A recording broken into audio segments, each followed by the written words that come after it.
What's up, gamers? This is NGG here with a video of 10 horror visual novels. Want a good scare for this time of year? Make sure you're reading the spookiest visual novels. And let's start off with Deathmark. Alright, so what is Deathmark? Deathmark is basically, you're this guy who comes into this mansion and you've already don't know who you are, because by the time you've gotten there, you have this mark on your arm, and this mark is the mark of death. And everybody who gets this mark starts losing their mind, starts forgetting who they are, and it will take you a couple of days for you to fully die from this mark. But eventually, if you don't quash the spirit that has given you the death mark, the spirit will definitely claim your life. So it ends up being that you run into a bunch of different characters that have this death mark as well, and they all are been given these death marks by different spirits. So different spirits have given each of these characters a different mark, and usually they split off these different spirits by chapters. So each chapter has its own spirit that claimed its own kind of victims. If you don't let them die, they won't be victims, but they will be victims if you let the spirit take them, get revenge on them. So basically, you're trying to figure out what each spirit wants to kind of quash and to kind of calm this spirit down, so the spirit can go away. And basically, I feel like this was a little if you guys ever watched that show, I forget what her name, Jennifer Love Hewitt, I think it was. Where she had to figure out what these spirits want and then help them to the afterlife. Basically what you're doing, except for, and not in a good way. All these spirits are very angry, and you have to settle them down so that they can move on to the afterlife. And so it has its very scary moments, from spirits popping out at you from nowhere, visions in windows, mirrors cracking. This is a visual novel, so there's not a lot of CG. In fact, there's barely any, but the story itself is scary. The music is scary. The atmosphere around Deathmark is scary. I've made a review video, so if you want to know more about Deathmark, I'll link it above. And if I don't link it above, always in the description below is all my reviews, and you can find out which you can find it there. But yeah, I gave Deathmark a personal rating of 4 out of 5. I did enjoy it. I did get stuck a couple of times, which is why it bumped it down for me, but the story itself is good.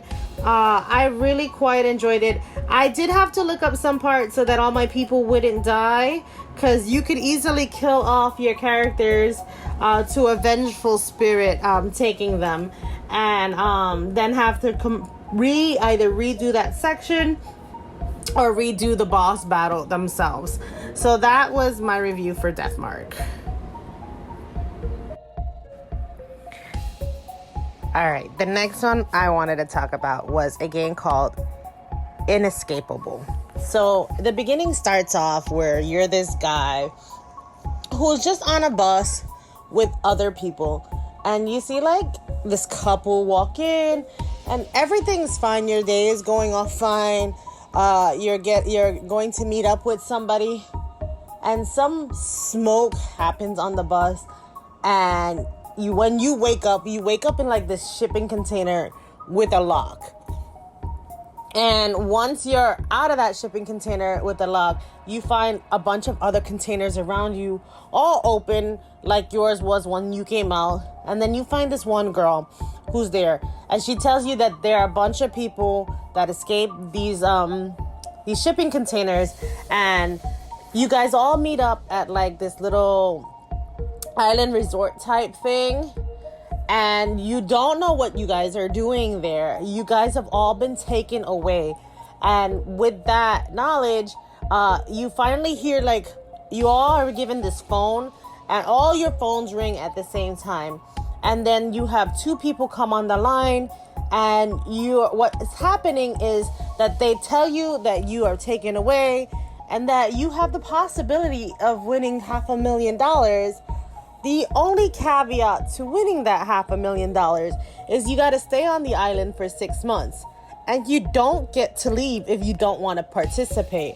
And they said they give you a week's worth of food, and they tell you that if you do not make it, because they're recording you this whole time, there's cameras all over the island, all over the facility.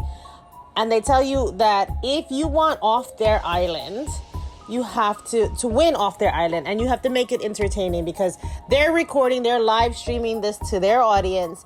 And if you are boring, they will make it fun. So they want you to be as bad as you can be to make it a fun show for their audience. So essentially, what I'm assuming is going to start happening, because I haven't gotten to the end of this one, and it looks like it's just a hard, like, you're fighting for your life, you're fighting to survive on this island, because everybody wants to leave, wants the $500,000, of course, but if you don't make it entertaining, they will starve you to death, because they only give you a week's worth of food.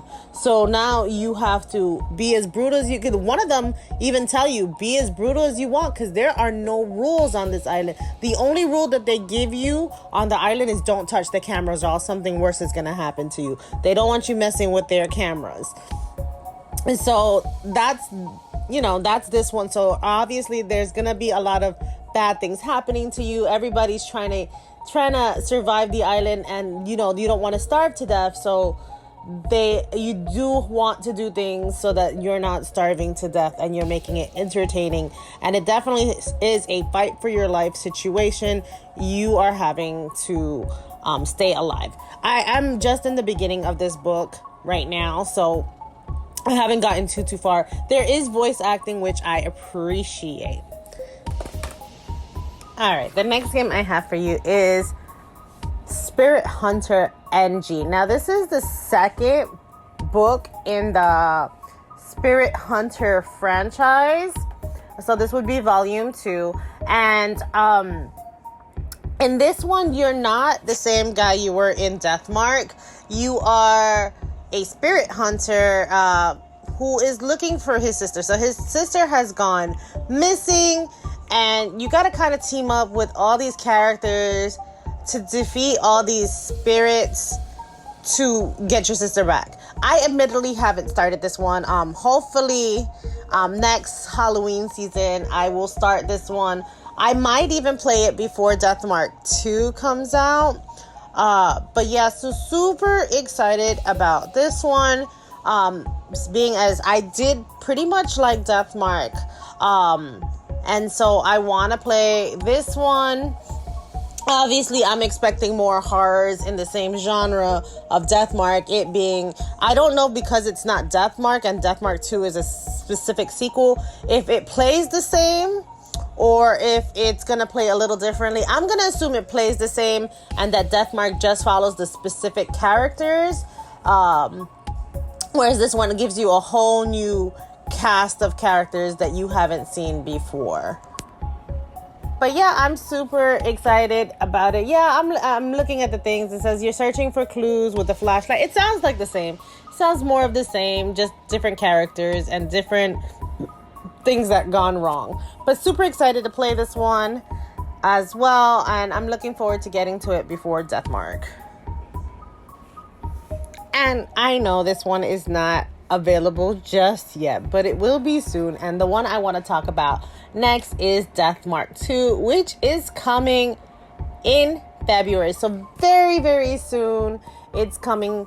And this one is going to probably be most likely the third one in the Spirit Hunter franchise.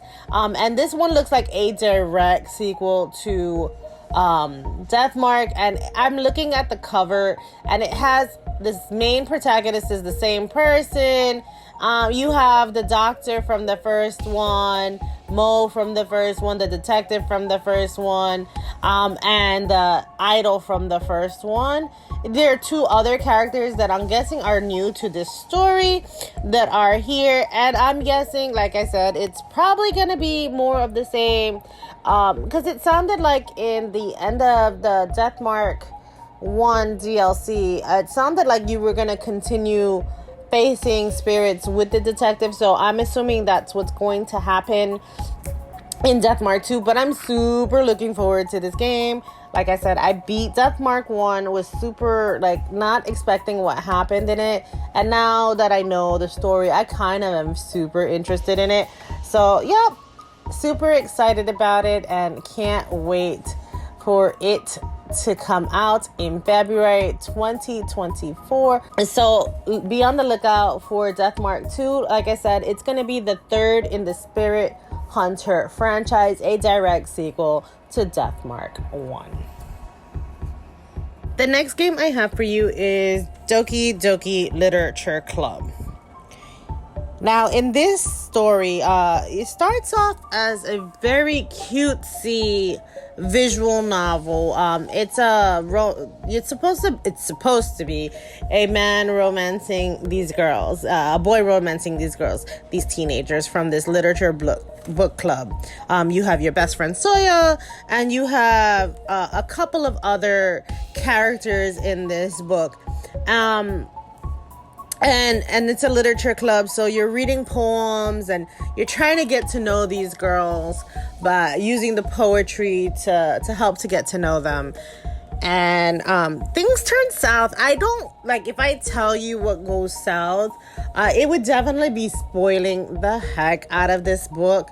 But what I will tell you is that it has a lot of mature themes. It has a lot of warnings in the beginning about potential things that might, emotionally, for some people, can't take it. So there are a lot of trigger warnings.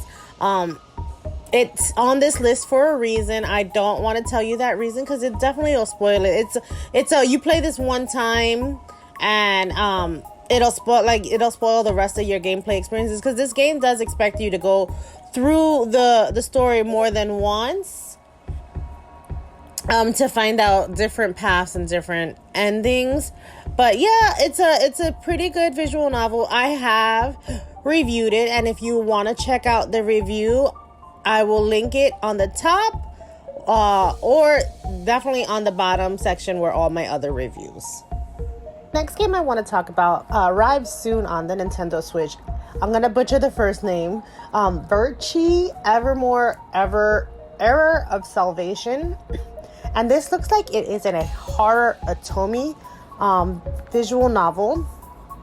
And what sounds weird is that everybody that's born in this countryside, this little area, everybody dies by the age of 23. So in order for them to live past the age of 23, they create this system to download their memories into and upload their memories onto, I guess, the next host body, so that they can live forever through these downloads. But there's also this girl that's in this town that's known as Death, because anybody that she's involved with dies earlier than the curse of the 23 ages.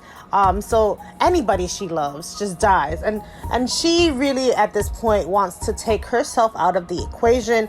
And this mysterious stranger appears who's known as the Watchman of Death. And he tries to help her unravel the secrets around the island and why anybody who loves her, falls in love with her, eventually dies. And so that is the premise of this story. It looks super interesting. I can't wait to actually read this. I'm hoping to get an early copy to read and go through before I'm spoiled by other reviewers. And I'm hoping that I can get this review out to you guys pretty soon, maybe by next week or the week after. But yeah, super excited about this game. Again, another horror visual novel, but this one is in the Otome franchise, which is a weird twist. I've never heard of horror visual novel and an Otome together, so super looking forward to this one. The next game I have for you is a little bit of a cheat because it's 3 games, 3 horror visual novels in once. And this is the Danganronpa Decadence, and I call it Decadence Collection. It doesn't say collection on it, but it's 3 horror visual novels, plus the board game that's attached to some of these characters that are in this game. And so the horror visual novels you have here are Trigger, Happy, Havoc, Havoc. You get the number 2, and then you get V3. So you get all 3 of these horror visual novels, and admittedly I've never played it, but the premise is that the headmaster, this like weird, sick, demented teddy bear looking panda thing, has trapped you in this school, and in order for you to get out, you must kill. I guess it's kill or be killed, right? But in this one, you have to like stand trial once I guess they find the body, and like if you get caught being the killer, then you die. And I don't know if another round robin of this goes on until you're the last 2. That's one thing I'm not sure of, because I haven't looked into the game because I want to be surprised. But if you are the killer and they choose the wrong killer by doing like this trial thing, like this Phoenix Wright trial thing, so if they do this trial and they pick the wrong killer, then everybody else dies and you survive. And I guess then you can go free. Definitely a horror visual novel that most people really highly regard. I have yet to play it, admittedly, but I am looking forward to eventually getting to this horror visual novel one of these days. The next game I want to talk about is The Letter, a horror visual novel. Now, this one starts off as a real estate agent trying to sell like this house that the locals claim is haunted, and she's just really trying to make a quick buck. To be fair, I haven't read this book. I'm only going off the description. It has 7 characters, lots of CG, and it has voice acting, which I always appreciate in a visual novel. So she finds this letter in the house written in blood, and it says it has to be passed over to 5 friends, and then it quickly turns horror from there. It's, from what I hear, it's over 100 hours of gameplay to get all the routes and all the endings, and it's super interesting. I haven't played it. If you want to pick it up, I'll leave a link in the description below where you can find it, because the physical can only be bought from Play Asia. But it looks like a very interesting visual novel with the real estate agent and her friends, and like the interior designer and the husband and wife who were thinking about buying the mansion outright. And those are 10 visual novels I recommend reading any time of the year, but definitely during spooky season. Hope you enjoyed this list video. Happy gaming, guys. Bye.